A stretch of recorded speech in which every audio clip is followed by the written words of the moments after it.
Hello everyone, आज हम लोग class 10th science chapter life process chapter से हमारा एक क्रिटिकल टॉपिक है जो कि है आवर हार्ट। ठीक है, इसमें हम हार्ट का फंक्शन समझेंगे अच्छे से, जिससे हम स्टोरी के फॉर्म में समझेंगे, जिससे हमको इजीली याद हो जाए। ठीक है, हम पढ़ेंगे नहीं लाइन टू लाइन, हम स्टोरी की तरह समझेंगे। ठीक, देखिए सबसे पहले क्या होता है ना, जो हमारा लंग्स होता है, ठीक है, हमारे लंग्स से ऑक्सीजनेटेड ब्लड आता है हार्ट की तरफ, और वो कौन कैरी करता है? Pulmonary vein.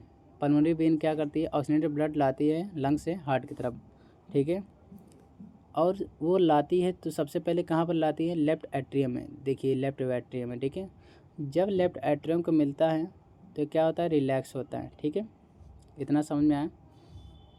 अब जब रिलैक्स हुआ, अब जब ये कॉन्ट्रैक्ट होता है ना, तो ये कहाँ सेंड कर देता है? जब कॉन्ट्रैक्ट हुआ तो लेफ़्ट वेंट्रिकल की तरफ। ठीक है, अब देखिए हमने क्या जाना?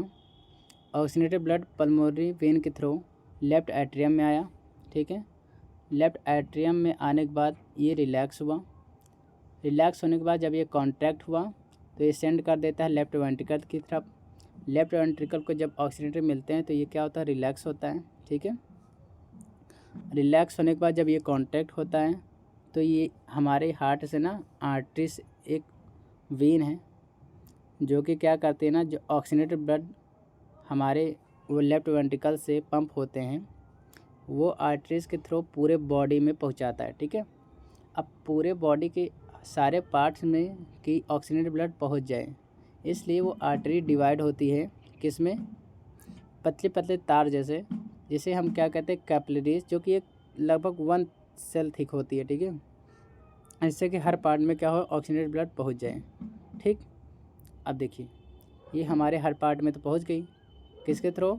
आर्टरीज डिवाइड हुई कैपिलरीज में। अब जो गंदा है ना, डीऑक्सीनेटेड ब्लड हैं, अब क्या होता है ना, पल्मोनरी जो कैपिलरीज हैं वो क्या होती है? जॉइन होने के बाद बीन बनाती है। ठीक है, बीन्स, वो भी एक तरीके के आर्टरी है। और वो बीन्स क्या करती है?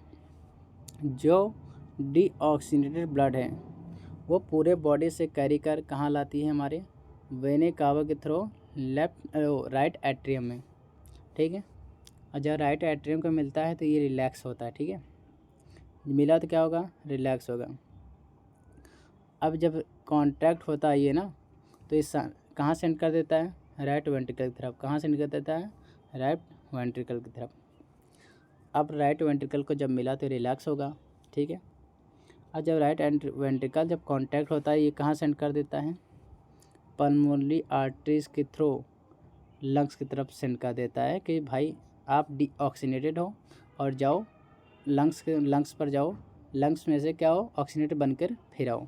ठीक है, तो हमने जो भी फंक्शन अभी पढ़े, एक बार हम फिर से रिवीजन करते हैं, रैपिड रिवीजन। ठीक है, इसके अलावा जो कुछ पॉइंट्स है, जो की पॉइंट्स हैं, आपको याद रखनी है।